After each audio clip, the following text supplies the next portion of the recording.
far as the toll on photographers go, it changes person by person. Every human being has a different threshold of trauma which they can experience before they flip, as it were. So I can't speak to anybody's experience but mine. I do, however, believe that there are those of us that have openly confessed, see, it shouldn't be confessed, that have openly discussed their experiences with post-traumatic stress, and that they can then act as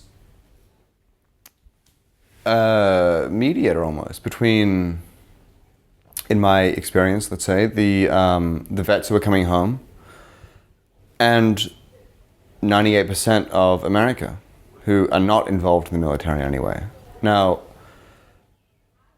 when you turn up as, a photographer who, works in Texas, that's never had any military experience or been to combat or anything like that, and you start doing a post-traumatic stress story, that soldier is not going to open up to that person, at least not quickly. It's going to take months.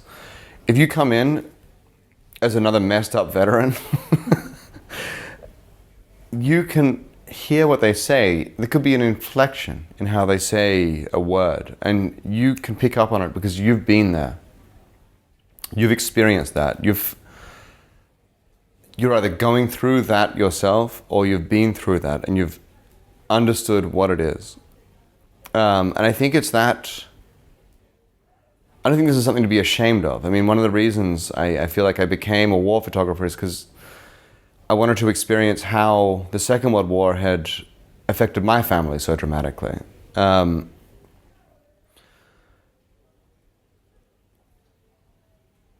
think that photographers that have been in combat situations have a heightened understanding and a way to connect with the veterans and the public, which is key. I mean, because a vet can, perhaps connect with any number of the members of the public, except it's actually our job as photographers to communicate with the viewers, with the readers.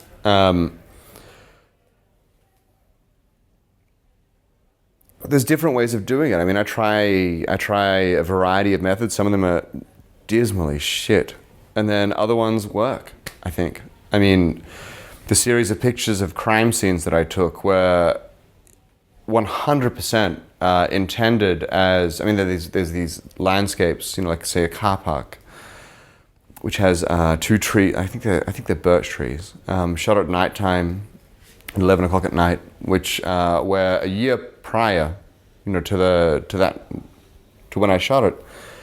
Two soldiers had taken another soldier they were driving home that they had picked up on the street, and they put him onto the car park and said, "How much money do you have?" He gave them $20, which was all he had in his wallet, and they shot him in the neck. Another one was this beautiful little country road in the mountains around Colorado Springs, and it's like this blood red track, blood sort of orangey red track, going through these pine trees. And on one of these trees, this 19-year-old woman with a severe learning disability had been tied to a tree, raped, and then had her throat cut by a soldier coming back with severe post-traumatic stress. And there's this series of 4 that I shot while I was out there. I mean, this was a piece that I made in absolute fury with the American public, that they were paying so little attention to what was happening to these vets when they were coming back, that I wanted to say, do something, or maybe this will be you. It's really offensive, it's really aggressive, but I think my strongest work comes from a place of, I sound like some Darth Vader idiot, but it comes from a place of hatred.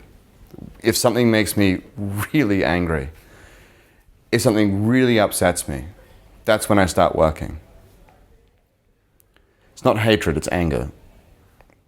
That's what inspires me, and that's what drives me. When I need to see change, when I have to see change, is when I work harder than on anything else. And that today and for the last 4 years has been veterans. Don't underestimate the power of anger.